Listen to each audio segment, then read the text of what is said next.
ये जो क्वेश्चन है काफ़ी मोस्ट इम्पोर्टेंट क्वेश्चन है, ठीक है, एग्जाम के लिए, एमपी बोर्ड हो या बीआर बोर्ड हो, ठीक है। तो क्वेश्चन नंबर 5 का चौथा क्वेश्चन। तो देखिए यहाँ दो साइड दिया है, एक एलएचएस और एक आरएचएस। तो सबसे पहले हम यहाँ एलएचएस की वैल्यू हल करते हैं। तो विद्यार्थी एक वीडियो में हम बता चुके हैं कि कब आपको कॉमन लेना है, कब हरों का परिमीकरण करना है और कब साइन कॉस लेना है, ठीक है। तो यहाँ पर देखिए विद्यार्थी, इस एलएचएस साइड में सेक दिया है।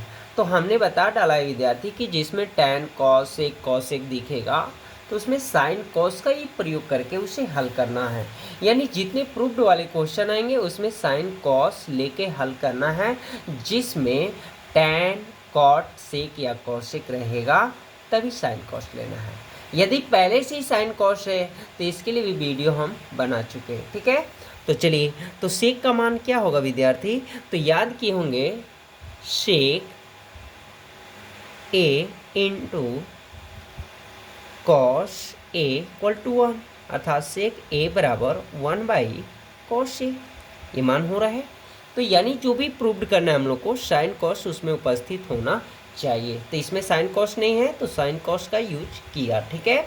तो 1/cos ए, उसी तरफ फिर सेक ए का मान होगा 1/cos ए। इतना कंप्लीट हो गया विद्यार्थी। अब देखिए नेक्स्ट, ये देखिए वीन का जोड़ हो गया,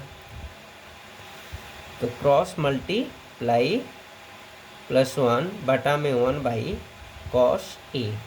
अब देखिए आगे क्या करना है, तो cos ए +1 बटा में cos ए। तो मेन बटा को हम लोग भाग समझते हैं, 1/2/3 तो मेन बटा का जो वैल्यू होता है वो भाग से दर्शाया जाता है, ठीक है। तो यहाँ भाग के जगह हमने क्या कर लेंगे, गुणा, क्योंकि भिन्न का भाग बनाए होंगे, भाग का वैल्यू क्या होता है गुणा में बदलते हैं, और फिर नीचे वाला अंक जो होता है नेक्स्ट अंक होता है उसको उल्टा कर दिया जाता है, ये ऊपर और ये नीचे। कहने का मतलब यहाँ थोड़ी सी देख लो, जैसे 3/2 बटा में 5/2, ठीक है।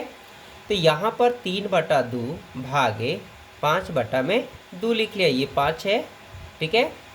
तो यहाँ पर देखिए विद्यार्थी 3/2 भाग के जगह गुना, तो भिन्न का भाग क्या ही है, ये चल गया ऊपर और ये आ गया नीचे, फलस्वरूप ऐसा ही हुआ है, ठीक है। तो यहाँ देखिए कट गया, तो आपका मान आया cos ए +1। तो यहाँ पर देखेंगे विद्यार्थी आरएचएस का मान नहीं आया, क्योंकि ये क्वेश्चन जो है आरएचएस के बराबर नहीं आ सकता है, ठीक है। तो हम यहाँ पे एलएचएस को हल कर लिए, अब आरएचएस को भी हल कर रहे हैं कि क्या एलएचएस के बराबर है कि नहीं, ठीक है। तो चलिए यहाँ पर अब आरएचएस साइड लेते हैं। तो आरएचएस साइड में है साइन स्क्वायर ए बटा में 1-cos ए। तो साइन स्क्वायर सिंपल है, साइन स्क्वायर किसका सूत्र है, थोड़ा दिमाग लगाएं ताकि आगे बढ़ सके।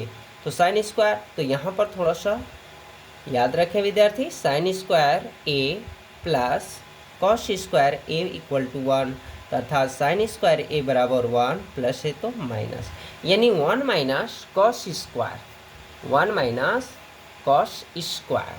तो यहाँ पर लिखेंगे इसका मान 1-cos स्क्वायर ए बटा में 1-cos ए। अब याद रखें विद्यार्थी 1-cos स्क्वायर ये जो है, ये चूँकि ए, इसको हम लोग ए मान लें और इसको हम लोग बी, तो जब 1 का वर्ग करेंगे तो यानी ए स्क्वायर माइनस ये बी हो गया, तो बी स्क्वायर। किसका सूत्र है विद्यार्थी, ए प्लस बी इंटू ए माइनस बी, क्योंकि क्वेश्चन को हल करने के लिए थोड़ा दिमाग लगाना है, ठीक है विद्यार्थी। तो यहाँ पर 1 का वर्ग करें तो इस रूपों में हमारा सम्मिलित हो जा रहा है, ठीक है। तो अब यहाँ पर देखिए इसे कब लिखना है, 2 बार, तो ए का मान 1 प्लस बी का मान cos ए का मान 1 माइनस बी का मान cos ए, बटा में हो गया 1-cos ए, ठीक है।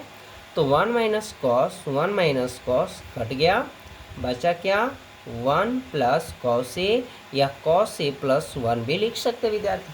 तो यहाँ पर देखिए, यहाँ क्वेश्चनों में एलएचएस और आरएचएस इक्वल टू हमें देखना था, तो ये क्वेश्चन जो है प्रूव्ड करके ही दोनों साइड को लाया, ठीक है। तो लिखेंगे विद्यार्थी LHS equal to RHS proved.